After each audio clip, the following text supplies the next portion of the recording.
Hi வணக்கம், welcome to triple S views. நான் சிவகுமார் சங்கரபாண்டியன். நேற்றைய சட்டமன்ற நிகழ்வில் எல்லா சட்டமன்ற உறுப்பினர்களுக்கும் ஒரு மகிழ்ச்சிகரமான ஒரு செய்தி வெளியிடப்பட்டது. அனைத்து சட்டமன்ற உறுப்பினர்களுக்கும் வாகன வசதி செய்து தரப்படும், அதாவது கார் கொடுக்க போகிறோம் அப்படின்னு சொன்னோடனே அவையில் பயங்கரமான கரகோஷம். அந்தளவுக்கு எதிர்பார்ப்பில் இருந்திருப்பாங்க போல இருக்குது. உண்மையில் இது நல்ல விஷயமா அல்லது இது நிறைய இடத்துல விமர்சனங்களுக்கு வருது அப்படிங்கிற ஒரு சில விமர்சனங்கள் தான். மிக பலமான எதிர்ப்புகள் அப்படிங்கிறது இதில் இல்லை. ஏன்னா இது எல்லா உறுப்பினர்களுக்கும் வரக்கூடிய ஒரு நிகழ்வாக இருக்கிறனால இதை யாரும் எதிர்க்கக்கூடிய மாதிரி மனநிலையில் இல்லை. ஏன்னா கட்சி ரீதியாக இருக்கட்டும், எல்லாருமே இதை எதிர்பார்த்துட்டு தான் இருந்தாங்க. போன சட்டமன்ற திமுக அரசாங்க சட்டமன்றத்திலே நயினார் நாகேந்திரன் அவர்கள் இந்த கோரிக்கையை கொடுத்தார். ஏன்னா உண்மையில் இதில் என்னென்னா எல்லா அரசு நிகழ்வில் ஒரு நகராட்சி தலைவருக்கு வாகன வசதி கொடுக்குறாங்க, மாவட்ட பஞ்சாயத்து தலைவருக்கு கொடுக்குறாங்க. அதாவது தேர்ந்தெடுக்கப்பட்ட உறுப்பினர்கள், அதிகாரிகளுக்கு மேலே சில தேர்ந்தெடுக்கப்பட்ட உறுப்பினர்களுக்கு நகராட்சி லெவல்லே வாகன வசதி செய்யப்படுது. அப்படிங்கிற பட்சத்தில் ஒரு சட்டமன்ற தொகுதியினுடைய எம்எல்ஏக்கு வாகன வசதி அப்படிங்கிறது கொடுக்கறது தப்பு இல்லைன்னு தான் நான் சொல்லுவேன். ஏன்னா எல்லா விதமான வசதிகளையும் செஞ்சு கொடுத்து அவர் மக்களை சந்திக்கிறதுக்கான வாய்ப்புகளை அவருக்கு ஏற்படுத்தி கொடுக்கணும். அப்படிங்கிறது நம்ம இதை செலவாக பார்க்கக்கூடாது. நீ சொந்த துட்டை போட்டு இவங்க எல்லாரும் செலவு பண்ணி அரசியல் நடத்துகிறோங்கிற ஒரு சொல்லிட்டு அதுக்கப்புறம் அவங்க பண்ணுற விதங்கள்லாம் பார்க்கும்போது நம்ம கணக்கில் அடங்காத காசுகளை அடித்து தான் இது வரைக்கும் பழகியிருக்காங்க. சொந்த துட்டை நீ அரசு, அதாவது மக்களுக்காக சேவை பண்ணக்கூடிய மனிதனாக அந்த ஆள் சட்டமன்ற உறுப்பினர் வரும்போது அவருடைய வீட்டில் உள்ள காசை செலவு பண்ணி மக்களுக்கு சேவை பண்ணணும்னு நம்ம சொல்லலை. எல்லா அரசு தரப்பில் செய்யக்கூடிய உதவிகள், அரசு தரப்பில் பெறக்கூடிய நலத்திட்டங்கள் எல்லாத்தையும் உங்களது வாயிலாக அரசாங்கத்துக்கு தெரிவிப்புக்கிறதுக்கும் மக்களிடத்தில் என்ன குறைகளை கேட்டறியதுக்கும் தான் அந்த சட்டமன்ற உறுப்பினர் பதவி இருக்குது. அதுக்கு கீழே நகராட்சி தலைவர் இருக்கார், அதுக்கு கீழே வார்டு உறுப்பினர் இருக்கார். ஒவ்வொருத்தரும் அது படிநிலை கீழே வர்றாங்க. எல்லாருக்கும் அவங்களுடைய சொந்த துட்டை தான் போட்டு பண்ணணும் அப்படிங்கிற அவசியம் இல்லாமல் பண்ணணும். அப்போனா தான் அவங்க ஒரு பொது துட்டையோ ஒரு பொது ஃபண்டில் வரக்கூடிய பணத்தையோ இவங்க இந்த மாதிரி நிகழ்வுக்கு செலவழிக்காமல் இருப்பாங்கங்கிறது தான் உண்மை. இவங்க என்ன சொல்கிறாங்க, எல்லா இடத்துலையும் அதிகாரிகள் தரப்பில் அமைச்சர் வருவதற்கு நாங்கள் செலவழிக்கிறதுக்காக தான் இதை வாங்குகிறோம்னு சொல்கிறாங்க. எம்எல்ஏ தரப்பில் என்ன சொல்லுவாங்க, நகராட்சி தலைவர் அவங்களாம் எம்எல்ஏ வருவார், அமைச்சர் வருவார், அவங்களுக்காக சில விஷயங்களை நாங்கள் செய்கிறதுக்காக சில விஷயங்களை பண்ண வேண்டியிருக்குன்னு அவங்க தரப்பில் சொல்கிறாங்க. எம்எல்ஏக்கள் நாங்கள் அதுக்கு பெரிய மட்டங்களில் உள்ள அமைச்சர் பெருமக்கள்லாம் வரதுக்கு நாங்கள் செலவழிக்கிறதுக்கு சில விஷயங்களை செஞ்சு தான் ஆக வேண்டியிருக்குன்னு அவங்க தரப்பில் சொல்கிறாங்க. இதெல்லாம் தடுக்கணும்னா நீங்கள் சொந்த காசை செலவழித்து மக்கள் பணி ஆற்ற வேண்டாம். அதுக்கு உங்களுக்கும் குடும்பம் இருக்கும், மற்ற தேவைகள் இருக்கும். அப்படிங்கிற பட்சத்தில் அதுக்கு ஒரு செலவு, சம்பளம், நிதி போக சில விஷயங்கள் நம்ம அரசாங்கம் மக்கள் பணி செய்கிறதுக்கு சில வசதிகளை செஞ்சு கொடுத்தா தான் நீங்கள் மக்கள் பணி செய்கிறதுக்குலேருந்து மக்கள் பணத்துலேருந்து அவன் கை வைக்காமல் போவான். என்னை பொறுத்தவரை சம்பளமே கூட்டலாம், 5 லட்சம் வரைக்கும் கூட்டலாம். அவனுக்கு ஒரு பேக்கேஜ் 5 வருஷம் இருந்து ஒரு 15 கோடி செலவழித்தா கூட பரவாயில்ல ஒரு எம்எல்ஏக்கு. ஆனால் அவங்க கை வைக்கிற காசுன்னு பார்த்திங்கன்னா கணக்கில் அடங்காத காசு. ஒரு தடவை ஒரு ஆள் எம்எல்ஏ ஆகிட்டாருன்னா 6 தலைமுறைக்கு துட்டு சேர்த்துருவாருங்கிற நிலைமை இன்றைக்கி இருக்குது.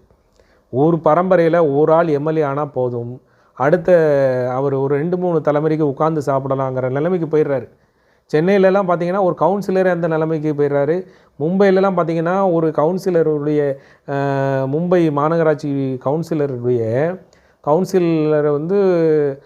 கிட்டத்தட்ட கவுன்சில் ஆகிறதுக்கு முன்னாடி அவருடைய சொத்து மதிப்பு 10 கோடினா அவர் கவுன்சிலர் அந்த டேனை முடித்தா அவருக்கு மதிப்பு 100 கோடிக்கு மேலே வருது. இப்படிப்பட்ட நிலை தான் இன்றைக்கி இருந்துகிட்ருக்கு. சொந்த காசை போட்டு இவங்க மக்களுக்காக பணி செய்கிறேன்னு சொல்லிவிட்டு அவங்க அடிக்கிற காசுக்கு பதில் இந்த மாதிரி வசதிகளை செஞ்சு கொடுத்து அவர் குடும்பத்தையும் அவங்க சந்தோஷமாக பார்த்துட்டு போட்டோம். மக்கள் பணியும் நல்ல விதமாக வாகன வசதிகள் மற்ற விதமான வசதிகளை செஞ்சு இதுக்கப்புறம் என்ன பண்ண முடியும்னா, நீங்கள் பொதுமக்கள் சொத்தையோ பொது பணத்தையோ அவர் கையாடல் பண்ணவோ அவருக்கு அதிலேருந்து கமிஷன் எடுக்கவோ பண்ணும்போது நம்ம தாராளமாக கேள்விகளை கேட்கலாம். கேள்விகளை வந்து தரமாரியே அவருக்கு கேள்வி எழுப்பணும். லஞ்ச ஒழிப்புத்துறை வந்து எல்லாத்தையும் கண்காணிப்பாக இருக்கணும். எந்த துட்டையும் மக்கள் பொது துட்டை கை வைக்காத மாதிரி உள்ள விஷயங்களை பண்ணணும். அப்படின்னா இந்த மாதிரி வசதி வாய்ப்புகளை அவங்களுக்கு பண்ணி கொடுக்குறதுனால தப்பு இல்லை. அவர் வந்து எல்லா சட்டமன்ற உறுப்பினர்களும் வந்து இன்றைக்கி வந்து எல்லா வசதி வாய்ப்புகளோட சில இடத்துல கம்யூனிஸ்ட் கட்சியில் வந்து போன அரசாங்கத்திலாம் ஒரு தஞ்சாவூர் பக்கத்தில் உள்ள ஒரு எம்எல்ஏலாம் ரொம்ப ஒரு குடிசை வீட்டில் வாழ்கிறவரெலாம் இருந்தார். அந்த மாதிரி நிலையில் உள்ளவங்களும் வரும்போது அவங்க மக்கள் பணியாண்டு சொந்த காசு செலவு பண்ண முடியாது, கட்சியிலேருந்தும் அதிக பணத்தை வாங்க முடியாது. அவங்க ஒரே நாளில் வந்து இன்றைக்கி வந்து சட்டமன்றம் நடக்கும், ஒரு நேரத்தில் சட்டமன்றம் நடக்காது. சட்டமன்றம் நடக்காதப்போ அவங்க எம்எல்ஏ ஆஃபீஸில் இருப்பாங்க. சில களத்தில் போய் சில விஷயங்களை பார்க்கணும் அப்படிங்கிற மாதிரி இருக்குன்னா அவங்களுக்கு வாகன வசதி இருக்கும். வாகனத்தை தனியாக போக முடியாது, அவருக்குன்னு ஒரு 10 பேர் வருவாங்க.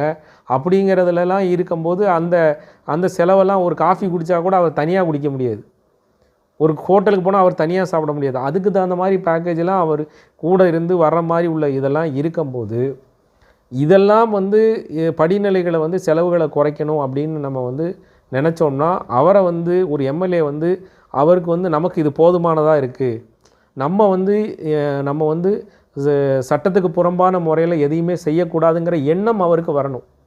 கையிலேருந்து இவ்வளோ காசு போதுன்னு அவர் வருத்தப்படாத அளவுக்கு அவர் இருக்கணும் அப்படின்னு நினச்சிங்கன்னா இந்த மாதிரியான வசதி வாய்ப்புகளை கொடுத்தா தான் அவங்க மக்கள் பணியை நேரடியாக பண்ணுவாங்க.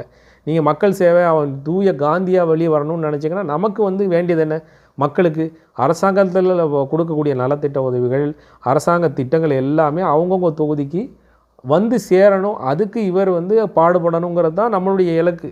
அதுக்கு வந்து அவர் சொந்த துட்டை போட்டு செய்யணுங்கிற அவசியம் யாருக்கும் கிடையாது.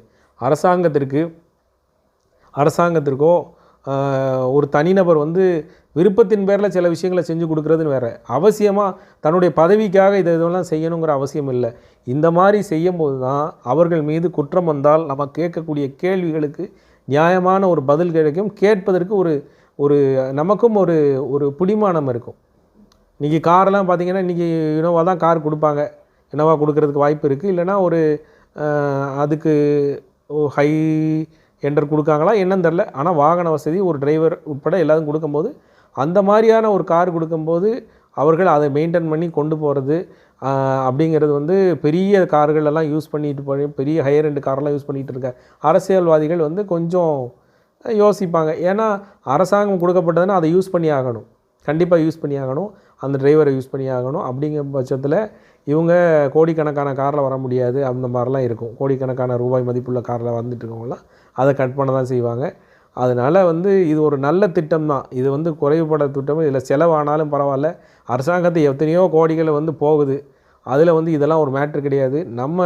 நம்மளுடைய பணியை செய்யக்கூடிய ரெப்ரசன்டேட்டிவாக நமக்கான மனிதனாக அங்கே சட்டமன்றத்தில் அவர் ஒழிக்கணும் அப்படின்னா அவருக்கான தேவைகள், அவருக்கான குடும்பத்திற்கான தேவைகளுக்கு சம்பளம் வருது.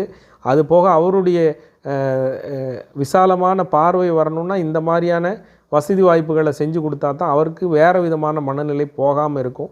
ஆகவே எம்எல்ஏக்களுக்கு சட்டமன்ற உறுப்பினர்களுக்கும் அவர்களுக்கு தேவையான அனைத்து வசதிகளையும் செஞ்சு கொடுத்தா சட்டத்துக்கு புறம்பான விஷயங்களை அவர் செய்யாமல் இருப்பதற்கு இது ஒரு வழியாக இருக்கும். ஒரு வழி தான், அதுக்கப்புறம் பண்ணுவாங்கங்கிறது நான் 100% சொல்ல மாட்டேன். ஆனால் இதை வந்து ஒரு வழி வாய்ப்புக்கு இது கண்டிப்பான முறையில் இது ஒரு நல்ல திட்டம் தான், அதில் மாற்றமே கிடையாது. விமர்சனங்களுக்கு வந்து இதில் வந்து செலவாகுது, மக்கள் திட்டங்களுக்கு வந்து அதிகமான தேவை இருக்கும்போது இதெல்லாம் வந்து தேவையில்லாத நிகழ்வுனா கண்டிப்பாக இது வந்து ஒரு தேவையான விஷயம். எல்லா தரப்பு எம்எல்ஏக்களும் ஒரு மாதிரி சமநிலையில் வந்து இன்றைக்கி வந்து பணியாற்றுறதுக்கு வந்து உதவியாக இருக்கும். அது போக வந்து இன்றைக்கி சட்டமன்றம் முழுமையாக நடக்குது, அதை கொஞ்சம் வந்து எல்லாருக்கும் அது டயர்ட் ஆகிருந்தாங்க. 9:30 ஆரம்பித்து 6:30 மணி வரைக்கும்லாம், சாயந்தரம் 6:30 மணி வரைக்கும் நடக்குது. அது லைவில் வேறு போயிட்டுருக்கு, பல பேர் கிறங்கி கீழே விழுதாங்க. அதனால் உணவு இடைவேளை மற்ற இடைவேளைலாம் கொஞ்சம் பார்த்து அனுசரித்து சட்டமன்றம் நடந்தால் பரவாயில்லன்னு நினைக்க வேண்டியிருக்கு. ஏன்னா வயசான டிக்கெட் நிறையா இருக்குது, சுகர் ப்ரெஷரோடு எல்லாருக்கும் கண்ணை கட்டிட்டு வராங்க, தூக்கம் வருது, அவங்களுடைய உடல்நிலையினுடைய தன்மை வந்து வெளியில் தெரியுது. அதனால வந்து எம்எல்ஏக்கள் வந்து முழுமையாக அது நைட்டு நாள் நடத்தலாம், அவங்க இருக்கலாம், தப்பு கிடையாது. உடல்நிலையை கருதி அவங்களுக்கு சில கேப்புகளெல்லாம் கொடுத்து செய்ய வேண்டிய இதெல்லாம் கொடுக்கலாம் அப்படிங்கிறது தான் பார்வை. எம்எல்ஏக்களுக்கு வந்து இந்த கார் திட்டம் அப்படிங்கிறது வந்து ஒரு நல்ல விஷயந்தான் நடந்திருக்கு. திமுக அரசாங்கம் அதிமுக அரசாங்கம் செய்யாத ஒரு விஷயத்தை இன்றைக்கி வந்து டிவிகே அரசாங்கம் செய்து அனைத்து சட்டமன்ற உறுப்பினர்களுக்கும் ஒரு சந்தோஷமான செய்தியாக இருந்தது இது. இன்றைக்கி வந்து எல்லா உறுப்பினர்களும் வந்து நன்றியை வந்து தெரிவிக்கக்கூடிய ஒரு விஷயமாக இதுதான் இருந்திருக்கு. அப்போ அவங்களுடைய தேவை எப்படி இருக்குதுன்னு பார்த்துக்கணும். இதுலேருந்து நம்ம புரிஞ்சிக்க வேண்டியது 2 விஷயமா இருக்குது. ஒன்று, அவங்களுக்கு வந்து சந்தோஷம் அளிக்கக்கூடிய நிகழ்வு இது இருக்குது அப்படின்னா அவங்க தேவை எப்படி இருக்குங்கிறத புரிஞ்சுக்கணும். நம்ம அவங்ககிட்டருந்து என்ன தேவைங்கிறத நம்மளும் அவங்ககிட்டருந்து வாங்குறதுக்கு ரெடியாக இருக்கணும். புரிஞ்சுக்கணும். உங்களுக்கு இவ்வளோ வசதி செஞ்சு கொடுத்துருக்காங்க, மக்கள் பணியை ஒழுங்காக ஆற்றணும், நீங்கள் ஒவ்வொன்றையும் வந்து பார்க்கல அப்படின்னு நம்ம என்ன உரிமையோட கேள்விகளை கேட்கலாம் எம்எல்ஏவை பார்த்து. எங்கள் தொகுதிக்கு வரல, அவர் பஸ் இல்லை, கார் இல்லை, எனக்கு வசதி வாய்ப்பு இல்லை அப்படின்லாம் சொல்ல முடியாது. எந்த கேள்வினாலும் அவர்களை கேட்பதற்கு இது ஒரு காரணமாக அமையும் அப்படின்னு தான் இந்த கார் கொடுத்ததுக்கான ஒரு ரீசன் அப்படின்னு நான் நினைக்கிறேன். இதை பற்றி உங்களுடைய கமெண்ட் இருந்ததுன்னா கமெண்டில் சொல்லுங்கள். அடுத்த வீடியோவில் சந்திப்போம். நன்றி, வணக்கம்.